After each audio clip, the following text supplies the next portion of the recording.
Next chief minister કોણ? હવે એ એક મોટું આપણા રહેશે. તો તમને લાગે છે કે જે સપોઝ આપણે મહાયુતિની વાત કરીએ ને જો એ લોકો આગળ વધે છે ને જીતે છે તો જેની જો એનડીએની સીટ જો વધારે હશે તો ત્યાંથી જ મુખ્યમંત્રી બનશે એમ કરીને આપણે ચાલી શકીએ કે એમાં પણ જે તમારો ક્વેશ્ચન હતો કે પછી એકનાથ શિંદેનું શું, કારણ કે એમનો પણ અહીંયા ઘણો બધો દબદબો છે, કઈ રીતના તમે સમીકરણો જોઈ રહ્યા છો? જો આ વખતે જે ચૂંટણીમાં જે સૌથી મોટી જે લડાઈ આપણને જોવા મળી હતી ને એ મુખ્યમંત્રી માટેની જ હતી.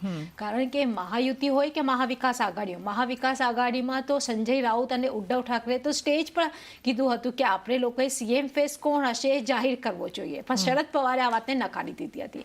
અગર એમવીએની વાત કરીએ તો શરદ પવાર પોતે પોતાની પુત્રીને સુપ્રિયા સુલેને મહારાષ્ટ્રની મુખ્યમંત્રી બનાવવા માંગે છે, કારણ કે જો સુપ્રિયા બને તો મહારાષ્ટ્રની પહેલી મહિલા મુખ્યમંત્રી બને એમ શકે છે. એટલે પૂરી ટ્રાય જે છે ચૂંટણીમાં શરદ પવાર એમ જ કરી હતી કે સુપ્રિયાને જે છે એ મુખ્યમંત્રી બનાવવામાં આવે. બીજી તરફ વાત કરીએ કોંગ્રેસની તો કોંગ્રેસમાં પણ જોવા મળ્યું કે નાના પટોલેનું નામ આવતું હતું, બાલાસાહેબ થોરાતનું નામ હતું, વિજય વડેટ્ટીવારનું નામ આવતું હતું. અને ત્રીજી વાત કરીએ શિવસેના ઉદ્ધવ ઠાકરેની તો એમણે તો હંમેશા પોતાનું નામ જ આગળ કર્યું છે. હવે આપણે વાત કરીએ મહાયુતિની તો મહાયુતિમાં પણ છેલ્લા એક અઠવાડિયામાં જે આપણે બારામતીની વાત કરીએ કે પછી આપણે વિદર્ભમાં વાત કરીએ તો ઠેક ઠેકાણે અજીત પવાર ભાવિ મુખ્યમંત્રી કહીને પોસ્ટર લગ્યા છે.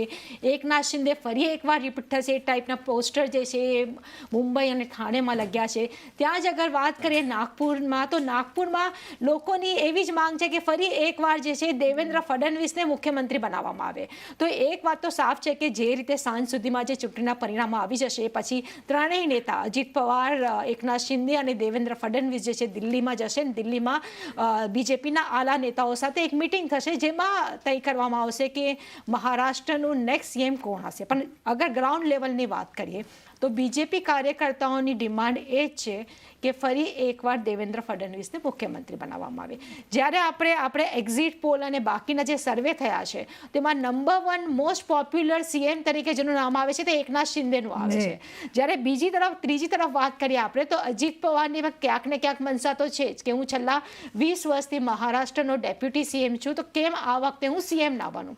કારણ કે અત્યારે જે પ્રમાણે ટ્રેન્ડ આવી રહ્યા છે તો એકવાર જોવું પડશે કે આપણને કે એનસીપી ખાસ કરીને અજીત પવારની કેટલી સીટો આવે છે. કારણ કે હોઈ શકે કે અજીત પવાર જે રીતના આવી રહ્યું છે એ પ્રમાણે જે છે એ કિંગ મેકર પણ બની શકે, એ પ્રમાણે 28 સીટો દેખાઈ રહી છે. તો એક વાત તો સાફ છે કે મહાયુતિની જે પ્રકારની જે સીટો દેખાડી રહ્યું છે તો અજીત પવાર વગર તો આ ગવર્મેન્ટ બનવી શક્ય નથી. તો અજીત પવાર પણ પોતાનો દાવો પેશ કરી શકે છે કે હું પણ મુખ્યમંત્રી.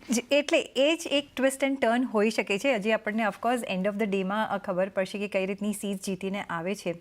પણ સપોઝ જેમ તમે કહી રહ્યા છો કે અજીત પવાર જો આટલી સીટ્સ જીતીને જો આવે છે તો એક મહત્વનો મુદ્દો હોઈ શકે છે ને તો નારાજ જો કરે છે અને ચીફ મિનિસ્ટર પદ કે જે પણ એમને પદ જોઈતું હોય એ નથી આપતું તો આખું ભાંગી શકે છે. જે લાસ્ટ 2019માં આપણે જોયું હતું કે કઈ રીતના ભાંગી ગયું હતું. તો એવી આ કોઈ તમે સર્કમસ્ટન્સીસ જોઈ રહ્યા છો? જો અત્યારના પ્રમાણે તો એવું લાગે છે કે મહાયુતિની ત્રણેય પાર્ટીઓ જે છે એક સાથે રહે એવું લાગી રહ્યું છે.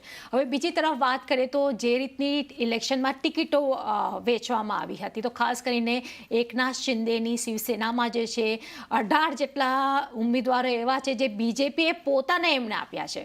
પછી ચાહે શાયના એનસી હો કે પછી ત્યાં નિલેશ રાણે જ કેમ ન હો સિંધુદુર્ગમાં, તેવા 18 જે કેન્ડિડેટ જે છે બીજેપીના જે છે જે ધનુષ્ય બાણના સિમ્બોલ પર લડી રહ્યા છે. અને એક તરફ બીજી તરફ વાત કરીએ તો કેટલાય ઇન્ડિપેન્ડન્ટ એવા છે જે બીજેપી સપોર્ટેડ છે. તો જાહેર સી વાત છે કે આ ઇલેક્શનના જે પરિણામો આવશે પછી એ ઇન્ડિપેન્ડન્ટ જે છે તે બીજેપીને સપોર્ટ કરશે. આપણે વાત કરીએ 2014માં તો 2014માં જે ચૂંટણીના પરિણામો હતા એમાં બીજેપીને 125 સીટ મળી હતી. પછી 2019માં જે છે 105 સીટ મળી. હવે આ વખતે જોવાનું રહેશે કે બીજેપી કેટલી સીટ બીજેપીને મળે છે. શું 105થી આગળ વધે છે કે 105થી નીચે જાય છે? તો આ એક ફેક્ટર પણ ઇમ્પોર્ટન્ટ છે. કારણ કે શરૂઆતથી જ બીજેપીના જે હાઈકમાન્ડ અને આલા નેતાઓ એમ જ કહી રહ્યા હતા કે જેની સ્ટ્રાઇક રેટ વધારે સારી હશે એનો મુખ્યમંત્રી. તો શું આ વાતને ફોલો કરવામાં આવે છે કે પછી જેની સીટ હાઈએસ્ટ હશે એનો મુખ્યમંત્રી? એ જોવાનું દિલચસ્પ રહેશે.